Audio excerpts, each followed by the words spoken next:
Vamos agora à entrevista do dia com Maria Lídia Flandoli. Faltando menos de 2 anos para a eleição de 2016, pré-candidatos a prefeito de São Paulo já exibem vigor e ânimo para a disputa eleitoral. E hoje, entrevista o vereador André Matarazzo, líder do PSDB na Câmara Municipal Paulista, político de ampla experiência na vida pública como ministro, secretário de Estado, de município e embaixador do Brasil na Itália. Muito obrigada por estar conosco e eu quero começar com um artigo seu, Crônica de uma Cidade Imaginária, em que duramente o senhor fez críticas à gestão do prefeito Fernando Haddad. Já começa dizendo que ele desconhece a vida de São Paulo e não desempenha a função de zelar pelas necessidades da cidade e de planejar para o futuro. Eu quero saber se quem subscreve aquele artigo é esse homem público que eu descrevi agora e que conhece São Paulo pela experiência no município ou o pré-candidato a prefeito no ano que vem, que já está em campanha. Olha, Maria Lídia, primeiro, boa tarde a você, obrigado pelo convite, boa tarde a todos os seus telespectadores. Não, quem fez o artigo foi o cidadão paulistano indignado. Alguém conhece a cidade desde que nasceu, vivo aqui e também conheço a cidade trabalhando, portanto, de certa forma, legitimei o meu direito de criticar. E o que eu digo que o prefeito Fernando Haddad não conhece a cidade, primeiro, pelo que nós estamos vendo em termos de zeladoria, a cidade está abandonada, mas não é abandonada como todos falam e veem aqui no centro expandido. Você vai andar pela periferia, você vê a mesma coisa, a limpeza suja abandonou a cidade, as equipes de verde não estão limpando praças, os córregos, os bueiros foram simplesmente esquecidos e o resultado nós vimos nessas chuvas quando acontece que alaga a Avenida Paulista, que é topo de morro, você imagina, quer dizer, o que faz isso ficar alagado? Porque a água não está escoando. A mesma coisa na região do Anhangabaú, aí é baixo do morro.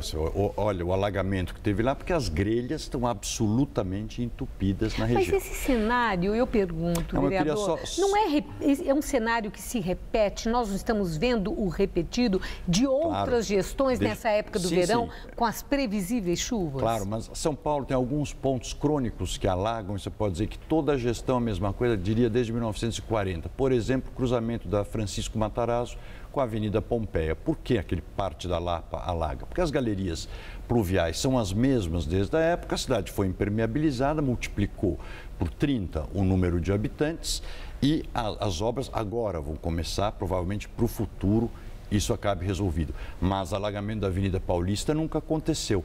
70% no aumento de queda de árvores num ano, não foi, como disse o prefeito, que eu até achei engraçado, ele falou do furacão Katrina que passou na Flórida. Katrina foi em Nova Orleans. Mas não é os 15 minutos de vento daquele domingo que derrubaram 70% de árvores a mais, simplesmente porque não há equipes de verde, fazendo poda e remoção de árvores na cidade, que eu me lembro quando fui secretário, isso é essencial. Outro ponto que eu digo que ele não conhece a cidade, então, a zeladoria não acontece. E segundo, as prioridades que a prefeitura definiu.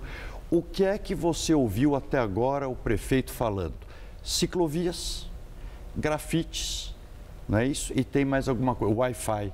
Bom, né? Mas aí eu quero também lembrar. Isso não são os pontos fundamentais de uma mas cidade tem como São outra Paulo. questão. Eu li também um artigo do prefeito no dia do aniversário de São Paulo, em que ele exibe feitos e ele fala da reorganização das finanças. Ele chama atenção para o desmantelamento das máfias que estavam levando muito dinheiro público, o corte de despesas, a transparência dos dados, a redução das filas na saúde, na educação. Ele chamou atenção para isso e, além do que o senhor acabou de falar, das faixas de ônibus, dos corredores e das ciclovias. O que eu pergunto, em 2 anos de mandato, isso aí é pouco?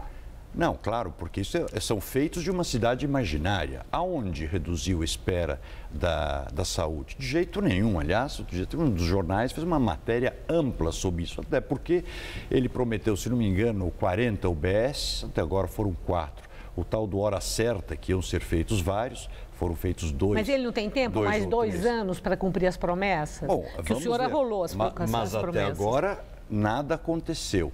Depois você diz, o que mais que ele falou como feitos? Reorganização das finanças da cidade. Ao contrário, o prefeito diz todo dia que a cidade está quebrada, não tem dinheiro para A, para B ou para C. Quem arruinou as finanças da cidade foi a prefeita Marta Suplicy, do mesmo PT do prefeito, a renegociação da dívida, que agora a presidente Dilma concluiu, começou na gestão do Serra e do Kassab. Mas como antes ambos não eram do PT, obviamente a renegociação não saiu. Saiu agora. E vamos ver as finanças reorganizadas. O Kassab deixou ao Haddad 900 milhões de superávit. O primeiro e o segundo ano do prefeito foram 2 anos onde ele gastou mais do que o orçamento, portanto, de déficit. Agora, do ponto de vista político, o prefeito Fernando Haddad fez uma mexida no secretariado dele. E analistas estão entendendo que isso já é uma manobra política eleitoral para o ano que vem. Ele é candidato à reeleição. O senhor acha que com essa mexida, colocando Suplicy, Padilha em secretarias de forte apelo popular, onde eles vão ter muita visibilidade, colocando o Chalita, que é uma pessoa que também puxa voto e que já foi do governo tucano. A indagação é isso. Ele cria dificuldades para o candidato do PSDB? Não, primeiro mostra de novo que as prioridades do prefeito, além de ser aquelas supérfluas, não as essenciais que existem na periferia de São Paulo, que ele deveria conhecer, o prefeito não anda pela cidade. Segundo, ele fez um time novo, como você diz. 2 deles que as urnas disseram que deviam ir para casa e o prefeito, por decreto, colocou aqui em São Paulo. Ou seja, São Paulo pediu que voltassem para casa, o prefeito, que ele é um sujeito teimoso, isso ele é bastante, colocou lá. Quem sabe ele vai lançar agora o programa São Paulo Perdedor, com o Padilha e com o Eduardo Suplicy no comando desses programas. O senhor está afiado, vereador. É que eu acho que eu digo, não está se mexendo naquilo que São Paulo precisa. Cadê a habitação popular, Maria Lídia? É essencial, não é prestigiando o Guilherme Boulos, pondo a turma do Guilherme Boulos na frente das filas da habitação, que vai resolver o problema. Mas eu queria ainda... Veja, eu acho que isso é um ponto, as áreas de risco da cidade. Ele teve sorte, azar de São Paulo que não choveu, mas ele teve sorte que não tivermos chuvas fortes em São Paulo. Porque você vai para a periferia, você vai ter desabamento, vai ter gente desabrigada. Mas eu queria voltar ainda, no tempo que nós dispomos, a 2 questões. A primeira delas, né, em relação ainda à sucessão no ano que vem da prefeitura. O seu nome foi o primeiro do PSDB a ser colocado e está ali credenciado, entre outros do seu partido, que já estiveram aqui, que já falaram também, que se colocam à disposição do partido para sair candidato a prefeito. Mas e Celso Russomano? Celso Russomano pode ser um adversário que tire votos do PSDB? Porque voto do PT é do PT. Dificilmente quem vota no PT votará em PSDB. É mais difícil. Mas em Celso Russomano? Vamos lembrar que essa eleição presidencial mostrou bem claramente isso. Quem votava no PT, votou no PSDB. Nós tivemos o Aécio Neves aqui em São Paulo, teve 63% dos votos, ganhou no Capão Redondo, que nunca aconteceu isso, teve 40% dos votos no Grajaú, 40% dos votos da cidade de Tiradentes eram redutos do PT. Eu acho que o adversário é o Celso Russomano mesmo.